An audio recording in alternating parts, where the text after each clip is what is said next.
બરોબર છે જય હો।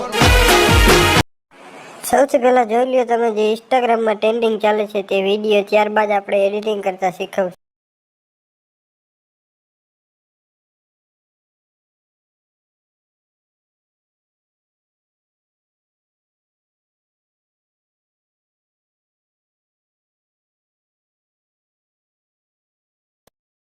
આ વિડીયોનું તમારે એડિટિંગ કરતા શીખવું હોય તો વિડીયોને સ્કીપ કર્યા વગર પૂરો જોજો, અને જો ચેનલ ઉપર નવા હોય તો ચેનલને સબસ્ક્રાઈબ કરજો, લાઈક કરજો આવા નવા વિડીયો જોવા।